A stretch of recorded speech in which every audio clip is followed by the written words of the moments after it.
Dwayne walked down the street using his quick long stride. He looked over his left shoulder and in his peripheral vision, he noticed a wild pack of dogs crossing over to his side of the street. This was a regular occurrence in his neighborhood in the central area of Los Angeles in the year 2045. He knew if they sensed any fear from him he'd be a dead man. He instinctively maintained his quick stride without speeding up. About a mile to his apartment, he thought the command to activate his internal mental tool to communicate. Seeking Bud. Access code 3945, he thought. Back in the apartment, Bud began to rustle out of his sleep. Seeking Bud. Bud opened his eyes wide, instantly gaining full consciousness. He felt the signal deep in his mind. He thought decode 3945. Bud, this is Dwayne, be ready at the security gate within 10 minutes. Bud knew to implicitly trust any messages he heard from Dwayne, for Dwayne had saved his life no less than 7 times. Done, he thought back. Dwayne thought, in code transmission. The thought communication lasted 30 seconds, an easy time for Dwayne to hold simultaneous sensory events. He could sense the dog pack testing his reactions to quick forays out of their safety zone toward him. Dwayne sensed the time passed to be 2 minutes and 34 seconds. He had another 2 minutes and 26 seconds of their testing until he had to react. It would take him 2 minutes and 35 seconds to reach the ladder chute he could jump up and grab a rung.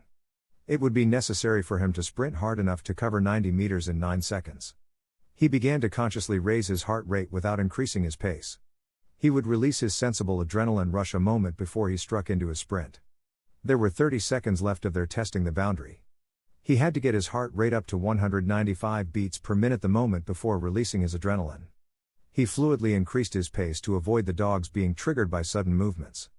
Stopping the acceleration at the threshold of a violent hunt kill was crucial. Forced to start, he released the adrenaline. Second 1, Dwayne held a slight advantage of surprise. Second 2, almost to top speed. Second 3, he could hear the click-clack of their purposely sharpened nails. Second 4, top speed attained. Second 5, the dog pack began to split apart in anticipation of surrounding Dwayne. Second 6, a 20-yard cushion left. 14 yards of cushion and 31 yards to the chute left. Second 7. Second 8, Dwayne suppressed the lactic acid from entering his muscles, a special occasion ability. 6 yards of cushion left. The last second available to survive, he took 2 leaping strides, increasing his bounce. The step after the 2 bounds he launched into an upward arc, twisting his torso to the side enough to grab the second rung of his ladder. He let his lower body keep swinging past while he pulled himself and grabbed the third rung with his left hand.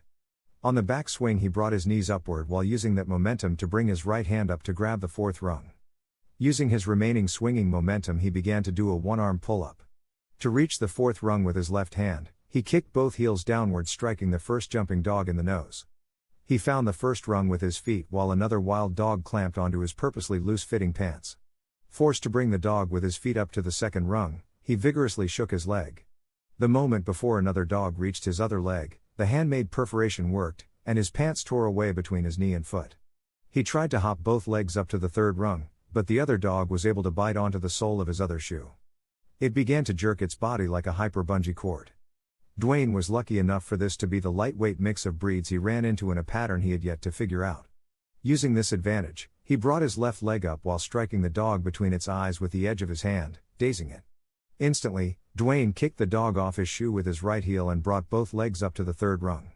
Safe for a moment, he reached the fifth rung with his right hand and brought up his left leg. Reaching with his left hand he gripped the fifth rung. He pushed off of the fourth rung with his left leg and shot up and gripped the seventh rung with both hands, bringing his right leg along with the momentum. Instantly pulling up his left leg to the sixth rung, he sprung up gripping the ninth rung with both hands. His feet rested on the seventh rung, high enough to avoid the jumping snaps of the wild dogs.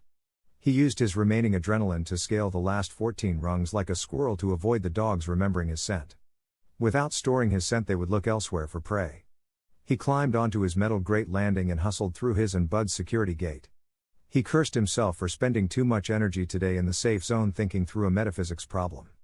Another day another dog, Dwayne quipped. Another night another cover, Bud quipped back and hit the large translucent button that retracted the ladder and closed the security gate. Dwayne collapsed into bed and fell into a deep sleep.